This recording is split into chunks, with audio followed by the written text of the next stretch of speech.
Heyo, Xavi here. Thanks for clicking and welcome to the channel.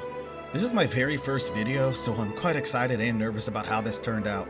VIII is a game I absolutely love, and I decided a video about it would be an excellent premiere for my channel. There is so much that I want to talk about, but I'll shelf that for now as we answer the question, can you beat VIII without flashing? Our journey starts with our intrepid hero, adult Christian, and his best bud, Dogi, who's sadly still not playable, on board the Lombardia as temporary sailors. With no enemies to not flash, all I can really do is wander around the ship, meeting the inhabitants and getting to know the controls as I haven't played the game in quite some time. After I'm done fraternizing with the patrons of this fine seafaring vessel, the captain asks me if I would like to have a chat. I agree to, as I'm paid by the hour, and we gossip about the totally normal island, and I eventually leave to go about my business sailoring. All seems to be going well when disaster suddenly strikes in the form of Davy Jones's Bad Dragon collection. It also happens to be our tutorial boss fight. I'll explain some of the rules of this challenge as you watch this landlubber get his sea legs. I'm not allowed to flash guard, which grants a vulnerability and guaranteed crit, or flash move, which increases movement speed and slows down the world, both of which you can trigger by pressing their respective button right before an enemy attack hits you. They both also fill up their respective colored energy gauge. However, if I fail to not do this, then Adol shall have to restore his family honor the old-fashioned way, or I could just, restart from the last save. And let me tell you, this tutorial fight was not pulling its punches, or their tentacles, and did an excellent job setting the pace for the tropical island hell that awaited me. Oops, did I spoil that part? Ah well. After spending more time than someone is legally allowed to on a tutorial boss, I eventually beat it and surprise surprise, the ship sinks. After waking up on Destiny Island, Adol looks for a weapon while he gains his bearings, because of course he lost his best weapon from the previous game.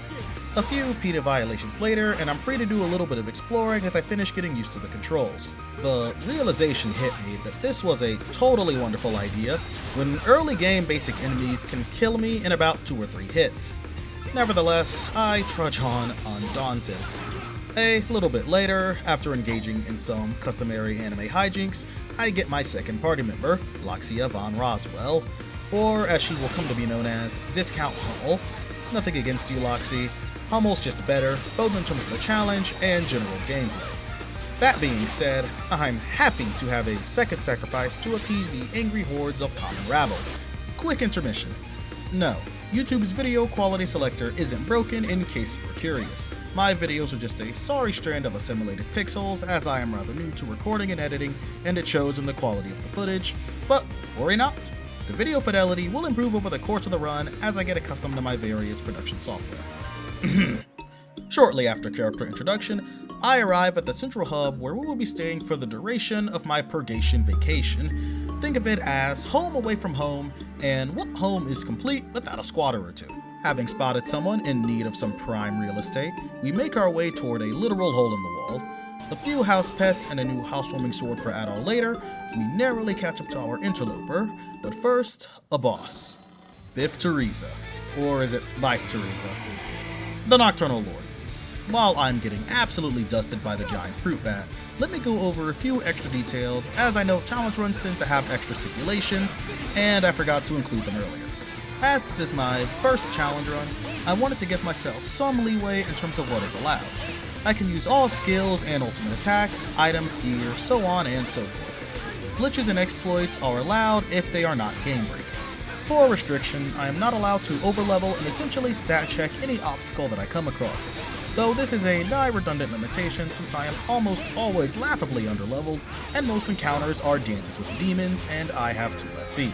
Remember when I mentioned glitches and exploits some 10 seconds ago? Well, we have our first case study. Part of VIII's combat flow is the ability to juggle enemies in the air, be it for damage, gauge, or because it's cool. However, I don't believe it is supposed to work on bosses, yet it occasionally does, giving me an insane boost in damage and allowing us to finish the first boss of the run. Does beating the first boss with a potential glitch spell hope or doom? Only time will tell. After reuniting with Captain Barbados and returning to Castaway Village, Adol is officially tasked with exploring the Isle of Seiren in hopes of finding more survivors and the means of escaping, and thus does the game and run truly begin in earnest. A few steps into the great unknown, and the game takes it upon itself to kindly remind me of what it is I am not allowed to do. Thanks, Ys. Though I have little time to contemplate my voluntary handicap thanks to our third party member, Saha Nautilus, entering the fray. Oh, and the next boss too. Man, that was fast. Though, something about this one is a tad drastic, dated, ancient, and dare I say, primeval. Not to mention a powerhouse to boot. While aggressive and in possession of some deceptively fast moves, it's nothing I couldn't overcome in a few tries. Second boss down, for now. We return to camp and reunite with Ys's favorite non-playable character, Dogi. Barbados tells us to keep up the good work and to keep an eye out for any particularly dangerous beasts. Adol dreams of people on parchment paper and gets his poster outfit for the game. But because I was already wearing a costume, it overrode the cutscene outfit change, making it look like she bought him the exact same outfit. Much better. This is also my personal favorite outfit for Adol to date. Along with Adol's new outfit, we unlock more of the village amenities, included but not limited to blacksmithing, side quests, cooking, and the holy grail of RPG experiences, fishing. No good. I don't quite recall how much of these systems I used when I initially played the game around 2017, but I'm not shying away from them this time. Having lost the biggest tools for both offense and defense, as well as having limited potions, means I'll really have to conserve my hard-to-replenish resources like revives. Lastly, we unlock landscape clearing, which unlocks new areas of the game or special treasure. You'll need the necessary amount of people to clear the debris, however, and some castaways are locked behind debris, so you'll really have to explore to find as many people as possible. And would you look at that, our next castaway, and an important one at that. Allison is a seamstress by trade and can craft clothes and accessories for the party by bringing her the right materials, and those items can come equipped with some rather useful effects to boot, so she's worth checking in on after important events to see if her stock has increased. Something that I would do to have a bit of extra fun is occasionally fight large groups of enemies, typically ones loitering around a chest. Now, you can usually just run past the baddies, snag the loot, and dip, which I typically do. But I wanted to see how well I could handle crowds of larger enemies, and well, yeah, I get downed quite a few times. And if anyone's wondering why I keep restarting after I die with a single character, there are two reasons. The first being that revival items are currently a luxury I can't go wasting on any random encounter. I have to save them for troublesome boss fights, and of which there are many, my friends. Secondly, there is the matter of EXP. Party members don't gain EXP when they are knocked out, only when they are alive, be it as on-field or off-field members. And while I cannot overgrind, I want to take all the EXP that I can get, especially for characters that I plan to use for the entire run. One thing that anyone who's played these games will know about is automatic skill acquisition, but for those of you who don't, once you reach a certain level range, party members have a chance to acquire new skills. Newer doesn't always equal better, however, and some of their best skills are ones acquired earlier in the game, in my opinion. You can also find a few skill books around the island, and even some from bosses. I'll probably only be showing acquired skills that I personally like or are useful to the run, and Rising Slash is the king of early mid-game. A hop, skip, and jump later, and we arrive at our very first dungeon.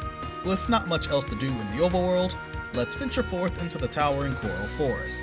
Fun fact, this was actually the location they used in the demo of Ys VIII on PS4. It went up to the first boss of the zone, if I remember correctly. Getting back to the dungeon, the endemic life and fauna are about as welcoming as Netflix is to live-action anime, which is to say very.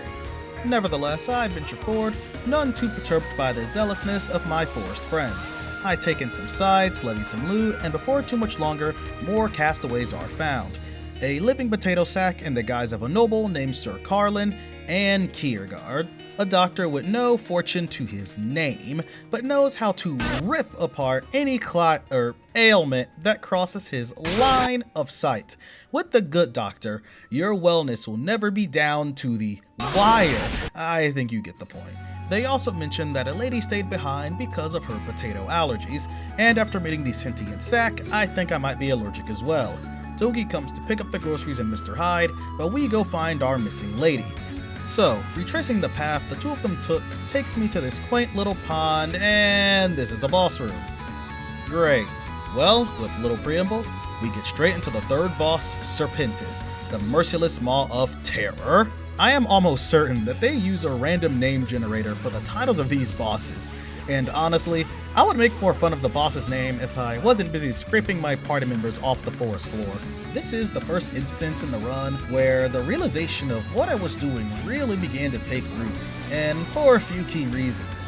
The first being move variety. Serpentis is the first boss to feature a decently sizable roster of moves, from tail swipes, stomps, poison breaths, bites, and of course, homing attacks. This, in tandem with some interesting hitboxes, makes for one hell of a first dungeon boss. Yet I'm not one to be easily shaken by adversity. Every death, a new beginning. Every restart, a lesson learned. As I slowly make my approach to the halfway mark, I start to settle into the rhythm of sliding, jumping, and attacking. I think I've got this in the bag. Are you kidding me? Third boss in and we already have HP threshold attacks? You'd think that I remember this, but as I said before, it's been quite a few years since I last played this. Not to mention, I didn't really fight these earlier bosses too many times, so I probably didn't see these threshold attacks too often. But oh boy, I'll remember them very well now. In all seriousness, this threshold attack presented a real problem. The game expects you to, at the very least, have a decent understanding of how the flash mechanic works by this point, and expects you to use it to avoid this attack. Serpentis will use the attack at random intervals, and to my knowledge, there wasn't anything I could do to abuse how often or how little it is used. It didn't seem to matter if I was close or far, or in front or behind him. The attack itself is no laughing matter. It covers the entire map, it tracks, making it difficult to evade, and it's a near guaranteed one-shot. Sure, I could let my team eat the attacks, but only for as many revives as I had. And I didn't want to blow through so many revives so quickly as I didn't know when I could get more. Part of me was legitimately worried that I would already have to flash to beat the boss because I wouldn't be able to beat it otherwise.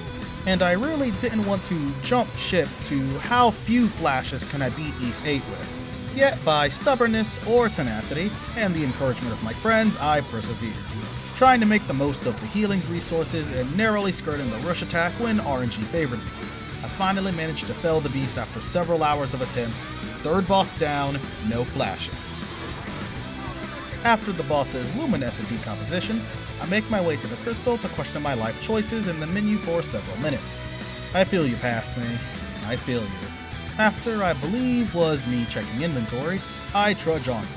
Just past the boss room, I find a dead pirate with a pair of climbing gloves, one of the few adventurer items that you can find and equip that aid in exploration. I can only equip one for now, but will be able to equip more as I get the requisite books to do so. I also find one of the skill books I mentioned earlier. This one is Tornado Slash. Normally, I'd be frothing at the mouth at an overly pretentious weapon ability, but this is subpar. The opening animation must have been using CGI or something. Oh well, it'll go on the loadout for now. With a new means of traversal in hand, we can explore more of the overworld, but first we... Emergency! Emergency! Oh. It's time for the village raid. Raids are special events that require you to protect Castaway Village from waves of incoming beasts. They aren't all mandatory, but they do provide great items if you get a high enough rank, so I'll end up doing most of them anyway. The raids themselves feature a variety of different enemies that you have encountered throughout your journey thus far.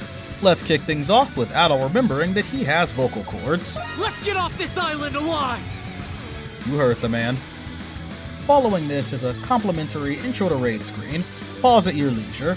In the beginning, raids are cakewalks. Lots of small enemies that can be broken by type advantage, or just stunned into oblivion. A few unbreakable enemies here and there, but nothing too problematic. Another reset. Once more from the top, people. Chat up everyone again and save before the raid, just in case I have to restart again. One interesting thing about scoring is that flashing gives bonus points, but you don't have to flash to get high ranks, which is unexpected but pleasant, given the rest of the game is more than willing to beat the mechanic into my very being, as we will soon find out. On the road back to the forest, I decide to clear some debris since I have enough people to do so, and the sentient potato sack decides to demonstrate to us his life calling of being dead weight and refusing to help us move the debris, actively bringing our able survivor count down to 7, which is 1 lower than the requisite needed to move the rubble. While not relevant to the run, I do love when gameplay and story can intertwine like this. That being said, Royal Rotunda better sleep with one eye open, because like a Telltale game, I will remember this, even if Adol doesn't. Getting back to the Coral Forest, we forward track past the waterfall where we left off. I scored the luckiest catch ever on a whim, a shortcut or two opened, and we arrive at the 4th boss, Clarion, Recluse of the Silent Forest. Clarion is an interesting fight for one specific reason. This boss has scripted boss phases. Phase 1 has all the typical bells and whistles that you would expect from a supersized lizard. A charge attack, a ranged tongue attack, a sweeping head attack, and Guile's projectile from Street Fighter. Once the boss's HP gets low enough, it will move to the middle of the log and try to force me to the bottom of the area for Phase 2. Phase 2 introduces some new attacks as well as additional enemies. Get the boss's HP even lower, and you'll get Phase 2.5, which brings even more new attacks, and honestly, it's a bit much for my sub-level 20 ass to keep track of. So you know what? Just throw everything I said about everything past Phase 1 out the window, because this boss has an exploit. Going back to my statement about the boss being scripted, the boss's transformation is a scripted event, but it can be postponed indefinitely. To start Phase 2, you need to fall to the bottom of the arena. To incentivize this, the boss will shoot wind blades to attack you at a distance and shake the log to make you fall when you are up close. However, either intentionally or an oversight in game design, you falling off the ledge is not mandatory. It looks like it is, but by jumping and attacking at the right time, you can actually catch the lulls in between the shakes to stay topside, and the boss will continue to do this until you fall, regardless of how much HP the boss loses. So rinse and repeat until it is done. Once the boss gets down to 1 HP, fall to the bottom to trigger transitions through its phases because of HP thresholds, and it's rather funny to watch it fly through the first and second half of Phase 2. Give Clarion one last love tap, and the 4th boss is slain.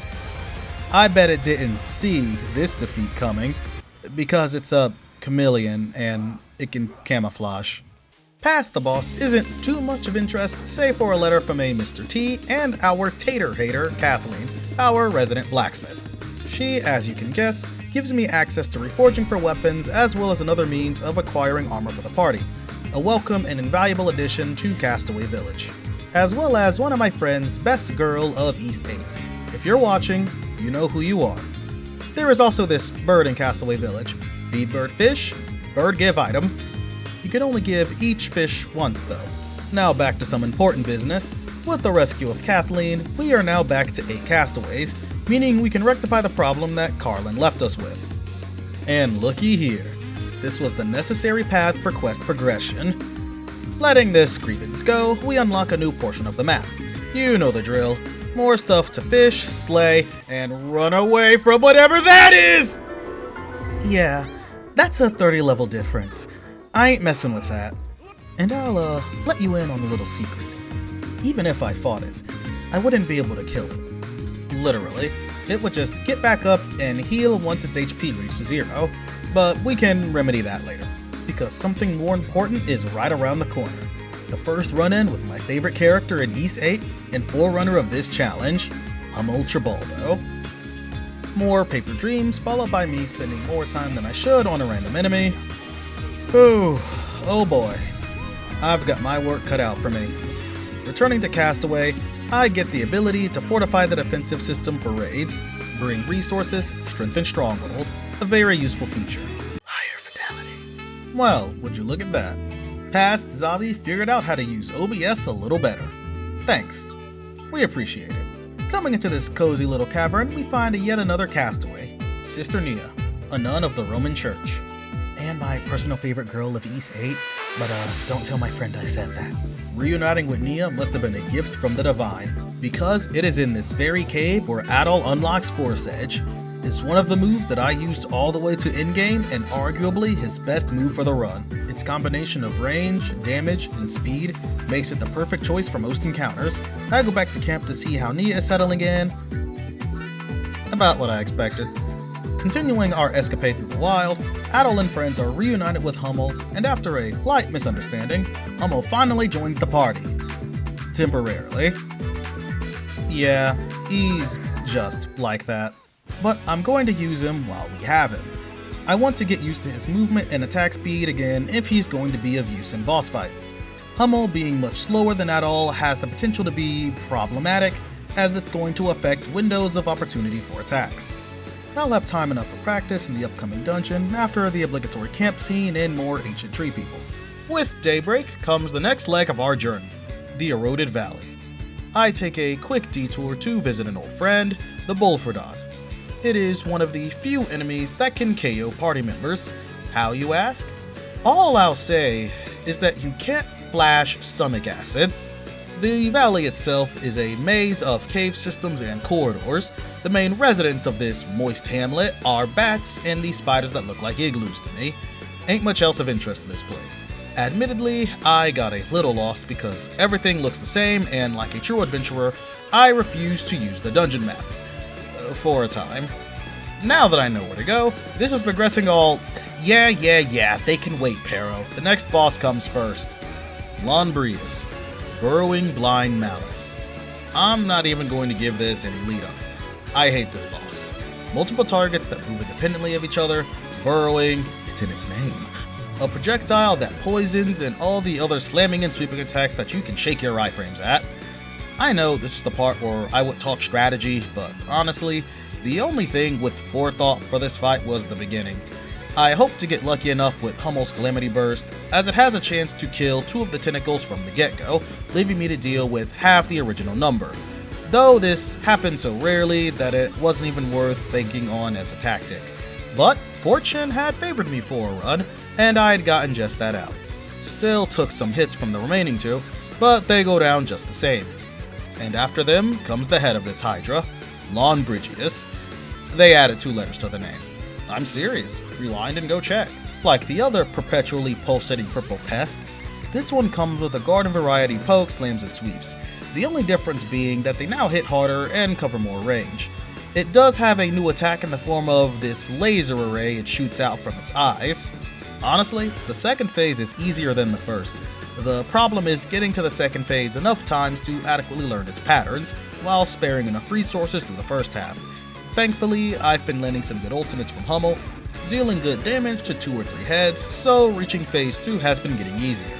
Once Big Boss comes out, strafe to the side and constantly attack its, back. Most of the time, it goes for slam attacks and its lasers, all of which can't hit you from behind. Also, watch for the edge of the arena when running from its dig attack. Keep up the damage and hope it doesn't spin. Don't be greedy like me and lose a revive for no reason. And the 5th head of the 5th boss now lies 6 feet under. This only took an hour, by the way, looking at the footage, but it felt like it took much longer. For my troubles though, I was given a glowing stone at least. Back at base, I do some fortifications to the village and sweep through the raid on my first try. A complete cakewalk despite losing 2 members. We can chalk that up to my own recklessness. Regardless, Hummel gladly drags them across the finish line. After rummaging around camp for some supplies, I talk to Day before heading out. Past the boss through, I engage in some casual sightseeing, petting the local wildlife, nap some treasure. No clip through the air because the game is coated on string cheese. I always find death planes in games like this to be rather funny. There is no fall damage in these. None. So why is there damage for falling through the map? It's not a big issue, it just baffles me. Inside another cave, it's different from the others, trust me. I find a pirate note, the game crashes, I don't even have enough time for another quip before the next boss. Did I forget to mention that this video is pretty much a glorified boss rush?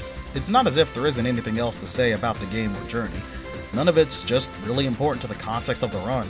What do you guys think? Should I talk more about that stuff in future challenge videos?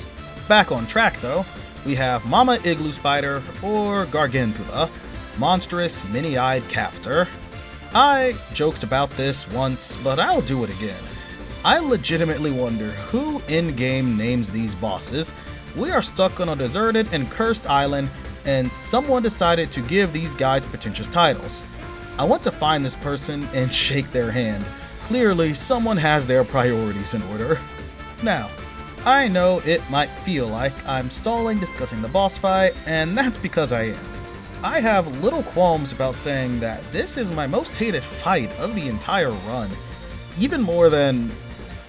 Okay, that was weird. Mommy Longlegs really is the whole package when it comes to being prepared for all scenarios. She has it all. Stomps, sweeps, jumps, spins, child support, projectiles, AoEs, 3 different status ailments, and a little special something once you get to know her, but we'll come back to that. Now that I've gone through her sparkling resume, how do I assail this acrobatic arachnid? Like most bosses, I need to wait for opportunities where I can safely attack. Hey, I said safely! Please forgive him, or me. He's still trying to figure this all out. Also, like a lot of bosses in this game, you can somewhat influence what move the boss is going to throw out based on your position. For instance, if you're further away, the boss is more likely to use the poison bomb or paralysis web. If you're behind it, then it'll jump and spin. The front and sides are typically the safest options, with attacks consisting of a forward swing with an egregious hitbox, but dodgeable if you carry favor with iframe gods, and I am a known blasphemer who lacks both piety and skill. You'll still want to keep a lookout for the other attacks in its repertoire, but this is the gist of it. Keep on its flanks, deal with the ads, and close in when she jumps away. Easier said than done, but doable. Keep this up and you'll... oof. Yeah, I still feel that one. So, this boss, unsurprisingly, has a phase 2. And it, unsurprisingly, has an arena-wide insta-kill you have to flash to avoid. I knew these kinds of challenges would be harrowing, but I wasn't expecting quite this much trouble so early into the run. Honestly, between the last boss and this one, I was honestly beginning to wonder if I could keep this up.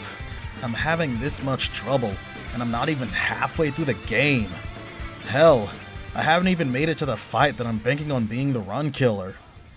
I can't do it. At this level.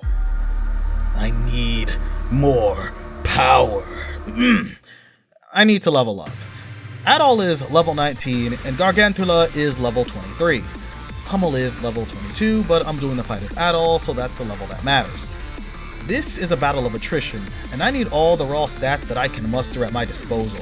1 or 2 levels may prove to be an invaluable damage boost. I know it doesn't seem like a lot, but it can make all the difference.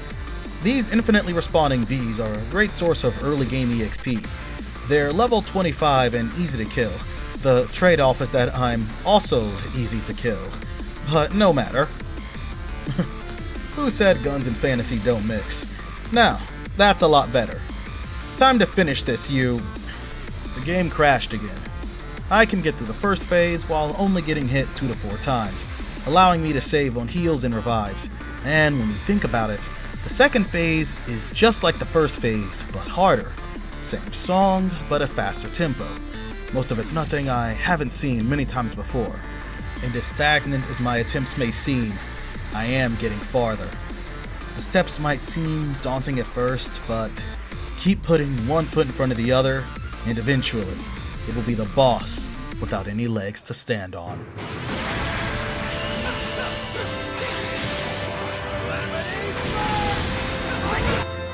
Thank you to everyone who watched to the end. This has been a wild journey, and while it isn't over, this is the end of part 1. I don't have a planned date for part 2 yet, as I'm still winging this whole process. I might have a video out covering a different game in a different format before the next East video, but I can't say for certain. If you have any comments, questions, critiques, or recommendations, please put them in the comments, as I would appreciate any pointers and would love to hear what you thought of part 1. If you are craving some more challenge runs in the meantime, here are some phenomenal creators who inspired me to make my own channel, as well as links to their channels in the description.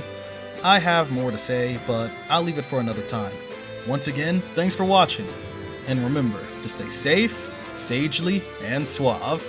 I'm the Spell Sword Sage Xavi, and I'll be seeing you